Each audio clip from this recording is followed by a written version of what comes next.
You utter words every single day, weaving them into the fabric of your thoughts and conversations. You speak of breaking a leg or spilling the beans, perhaps even biting the bullet. These phrases feel ancient, almost primal, yet their origins remain shrouded in the mists of time for most. But what if these innocent idioms held secrets? What if the casual phrases you toss around were actually echoes of forgotten rituals, brutal practices, or lost historical boundaries? Prepare to journey into the surprising, often dark, birthplaces of common expressions. Imagine for a moment you are an actor, trembling backstage in an ancient Greek amphitheater. The audience roars, a sea of faces eager for spectacle. You are about to step onto the stage, your heart pounding like a drum. What whispered encouragement might you hear? Not good luck, but perhaps a variation of break a leg. This isn't a wish for injury, but a fascinating twist on superstition. For centuries, actors believed that directly wishing someone good luck would invite the opposite, tempting fate itself. So, they developed a coded, inverse blessing. One theory suggests it comes from Elizabethan England, where audiences would stomp their feet to show approval, much like applause today. If the performance was truly captivating, they might stomp so enthusiastically they'd break a leg on the way out of the theater, or metaphorically, break the leg line where actors waited for their turn. Another popular theory connects it to the bowing tradition, where actors would bend or break their leg in a deep curtsy or bow, signifying a successful performance worthy of a curtain call. The act of breaking the leg meant you had done well enough to warrant a bow and receive payment. Is it not strange how a phrase meant to inspire success literally calls for breakage? This linguistic inversion served as a shield against malevolent spirits and bad juju, a common thread in human culture across millennia.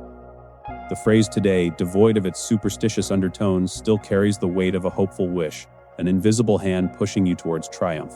It's a testament to how human beliefs, no matter how irrational, can embed themselves deep into our language. Now shift your perspective entirely. You are a soldier on a battlefield, thousands of miles from home.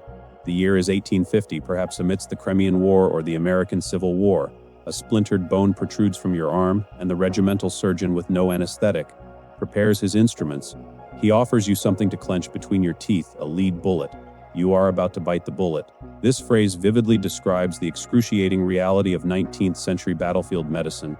Without the benefit of modern anesthesia, soldiers facing surgery, often amputations, were given a lead bullet to bite down on. The idea was to prevent them from screaming, biting their tongues, or dislocating their jaws from the sheer agony. It was a crude, desperate measure against overwhelming pain. Military historians like Dr. Andrew Robertshaw have often detailed the grim conditions faced by soldiers before modern medical advancements. This wasn't just a physical act, it was a psychological one, a symbol of stoicism and endurance in the face of the unbearable. The phrase perfectly encapsulates a moment of grim resolution, of enduring extreme hardship with gritted teeth. Think about the sheer desperation of that moment. Your life hangs by a thread, and your only comfort is a piece of metal between your teeth, a desperate anchor against the storm of pain. Today, when you bite the bullet, you are facing an unpleasant but unavoidable task, drawing on that same ancient wellspring of human resilience. Does it not make you reflect on the sacrifices made by those who literally performed this act? Travel back further to the bustling city-states of ancient Greece. You are a citizen participating in a secret ballot, a rare privilege in the ancient world. The method for voting on proposed laws or candidates was ingenious yet simple. Each citizen would be given 2 beans, one white, one black. They would drop their chosen bean into an urn, keeping their vote private. But sometimes accidents happened, a clumsy hand, a nervous tremor, and suddenly, a bean would tumble from the urn prematurely, rolling across the floor for all to see. You had just spilled the beans. This seemingly innocent mishap, in the context of ancient Greek democracy, could compromise the secrecy of the vote, revealing a decision before it was officially counted. The political consequences could be significant, undermining trust and fairness. The practice of using beans or pebbles for secret ballots is well documented by classical scholars, including those who study the works of Thucydides and Aristotle, who describe the democratic processes of Athens. The act of spilling the beans was not merely an accident, it was a breach of confidentiality, a premature revelation of information intended to be kept secret. It highlights the importance the Greeks placed on the integrity of their democratic systems. Consider the tension in that assembly. A crucial vote is underway. The fate of a policy or even a person hangs in the balance. Then, suddenly a bean clatters onto the stone floor, revealing a vote too soon. The phrase captures that moment of accidental disclosure, a secret escaping into the open. It's a powerful reminder that even in antiquity, the struggle for transparent yet private decision-making was real. Our next phrase takes us to a more brutal period. Medieval Ireland around the 15th to 17th centuries. You are an Irish chieftain gazing out at a landscape carved by centuries of your ancestors, but now new imposing fortifications scar the horizon. A barrier of ditches, palisades, and watchtowers marks a distinct boundary. You are looking at the edge of the Pale, a term referring to the area of Ireland directly under English control. This was not a pleasant place for the native Irish. The English government in Dublin exerted its power within this fortified zone, literally separating the civilized English inhabitants from the wild or barbarous Gaelic Irish beyond its boundaries. To be beyond the Pale meant you were outside the sphere of English law, customs, and perceived civility. It was a derogatory term implying savagery or unacceptable behavior. Historians such as Colonial, who has extensively studied early modern Ireland, detail the political and cultural significance of the English Pale.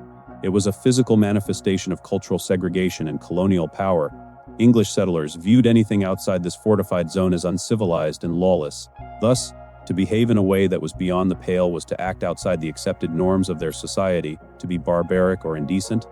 Imagine the resentment and cultural clash that defined this boundary. English settlers, often living in fear, built this barrier to protect their perceived way of life. For the Irish, it was a symbol of oppression and foreign rule. The phrase, therefore, carries a deeply rooted history of cultural judgment and territorial division. Today, when you describe something as beyond the Pale, you are still referencing an act or idea that is simply unacceptable, reflecting centuries-old notions of social boundaries and moral conduct. Finally, we arrive at a truly macabre origin to kick the bucket. You stand in a medieval slaughterhouse, the air thick with the smell of blood and fear. A rope is tied around a pig's hind legs, hoisting it into the air by a wooden beam, a bucket. The terrified animal thrashes violently. It struggles, earning it the phrase as it literally kicks the bucket or the beam it's hanging from in its death throes. This gruesome image is one of the most widely accepted origins of the phrase, although other theories exist.